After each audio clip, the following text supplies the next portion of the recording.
Hi, this is Danielle Moore with Teaching One More, and today I want to talk about analyzing student work. So this is work from a second grade class. The teacher posed a problem that read, Amaya went to the store to buy 25 boxes of crayons. There are 9 crayons in each box. How many crayons will Amaya have? So this can be seen as a repeated addition problem or multiplication problem.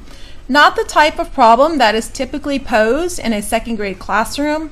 However, in a CGI classroom where students are allowed to use strategies that make sense to them, or perhaps they learn from a big brother or big sister, we find that students are able to solve problems that might seem a little more difficult than those typically posed in a traditional classroom. So in this problem, this student added the numbers 25 and 9 when they should have used some multiplication.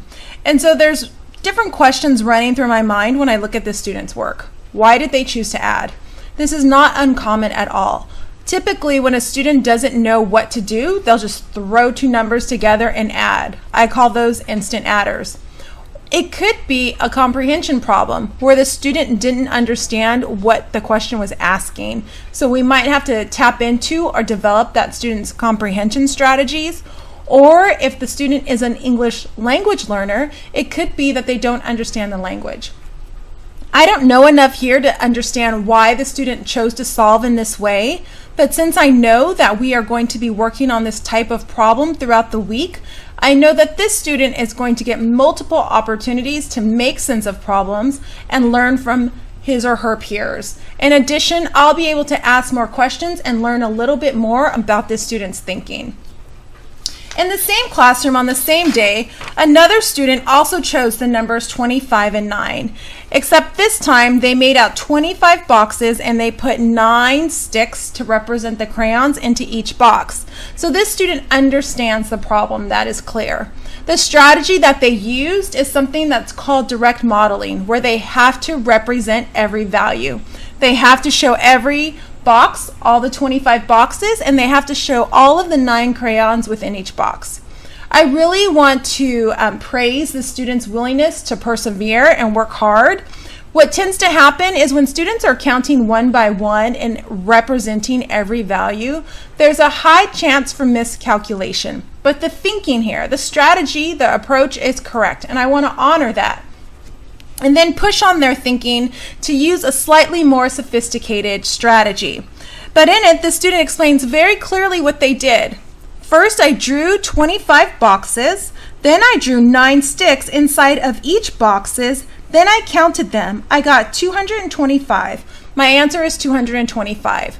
Clearly, the student understands the problem and the strategy that they use to solve it, and therefore, they can clearly explain their thinking. Now again, in the same classroom on the same day, we see this student is solving the same problem with the same number choices, but using a slightly more sophisticated strategy. I want to try to get this student to maybe try this strategy the next time we solve a problem like this. Whereas this student used tally marks, and they grouped their tally marks in 5 and then added up one by one. And then they went back and they counted in groups of 5 and then counted on by ones. And we can see that here in their explanation. I solved the problem by making groups of 9 and then I count by 5 and ones to get my answer. My answer was 225. This student is beginning to use the distributive property where they can break a number apart like 9 and then count on with groups. We see that more clearly here in this next student's work. Same classroom, same day, except this student used different number sets. They used the numbers 7 and 15. So what they did here was that they made 7 groups, 1, 2, 3, 4, 5, 6, 7, and they broke that 15 into 10s and 5s. And then they went back and counted up all their 10s, and then they counted up their 5s. They say that here in their explanation. First, I made 15 7 times with the money. Then I counted the 10s, then I counted the 5s to get 105. This student is also showing an understanding of the distributive property, although it has not been formally introduced. So what they did here is they took 15 times 7, and they realized that that 1 really represents a 10, and they multiplied 10 times 7 to get 70, and 5 times 7 to get 35, and then they added 70 plus 35 to get 105. And here they're starting to use more of that standard algorithm that is typically introduced in a second grade classroom. As you can see, and you will see as time goes on, that when students are allowed to solve problems in ways that make sense to them, they're encouraged to learn from their friends and use multiple strategies. Their sophistication of their strategies become more so over time.